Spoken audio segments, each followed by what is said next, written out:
શહેરના પાળિયાધાર પટેલ જ્ઞાતિની વાડી પાસે જે ચોરી થયેલ હતી તેના આરોપીઓ મળી આવ્યા। ભાવનગર શહેરના પાળિયાધાર પટેલ જ્ઞાતિની વાડી પાસે વહેલી સવારે 3 રિક્ષામાંથી બેટરી અને પાનના ગલ્લામાંથી માલ સામાન તથા રોકડ રકમની ચોરી થઈ હતી, જેને પગલે સ્થાનિકો દ્વારા નેરામાં રહેતા 2 ઈસમો પર શંકા જતા તેને ગોતી અને પોલીસ હવાલે કરવામાં આવ્યા હતા। જ્યારે 3 બેટરી મળી ગઈ હતી, પછી વધુની કાર્યવાહી પોલીસે હાથ ધરી છે।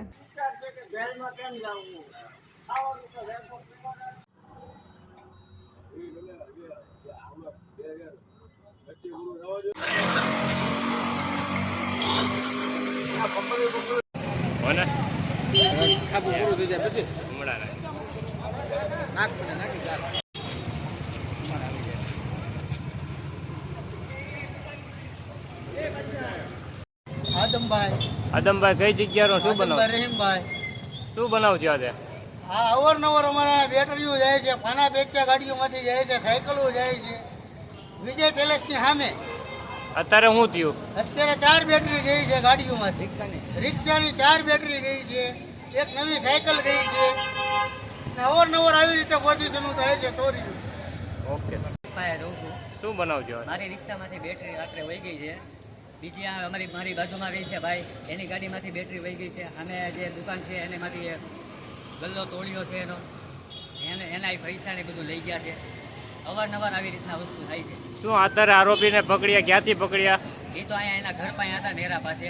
તમને ખબર પડી કે અહીંયા આગળ છે એટલે મેં અહીંયાથી અહીંયા આવીને પોલીસને અત્યારે સોંપી દીધા છે। ઓકે, કેટલી બેટરી? કેટલી?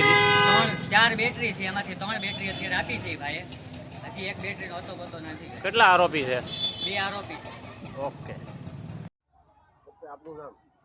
સોલંકી હર્ષદ નટુભાઈ, દુકાનનું નામ? ચામુંડા પાન સેન્ટર, વડવા લેવા પટેલ જ્ઞાતિની વાડીની સામે। શું બનાવ બન્યો? મારી દુકાનમાં ચોરી થઈ ગયેલ છે। અજાણ્યા ઈસમો રાત્રે આવીને કેબિન તોડીને વયા ગયેલ છે। 15,300 રૂપિયાની મુદ્દા માલ સામાન, 15,300 રોકડા અને અંદરથી સામાન, સોપારી, બીડીના પેકેટ, સિગરેટના પેકેટ, એ બધું। અને એ ઈસમોને રાત્રે અમુક માણસોએ પકડીને એ ડિવિઝનમાં સોંપેલ છે। પણ સવારમાં અમે જઈને ત્યાં લખાવા ગયેલ તો ત્યાંથી એવું જાણવા મળેલ કે સવારમાં એ લોકોને મેકી દીધેલ છે, ત્યાંથી છોડી દીધેલ છે। ને અહીંયા અવારનવાર અહીંયા કેફી પીણા સેવન કરીને અહીંયા અવારનવાર માથાકૂટું કરે છે। લત્તાના માણસો સમજાવવા જાય છે પણ એ સમજતા નથી। તમારે જે થાય એ કરી લો, અમે અહીંયા જ બેહવાના છીએ। ને રાત્રે 11 વાગ્યા પછી સાહેબ અહીંયા બહુ ત્રાસ છે। અહીંના લત્તાવાળાને પૂછવું હોય તો આવીને તમે તારે પૂછી લેવા, નમ્ર વિનંતી।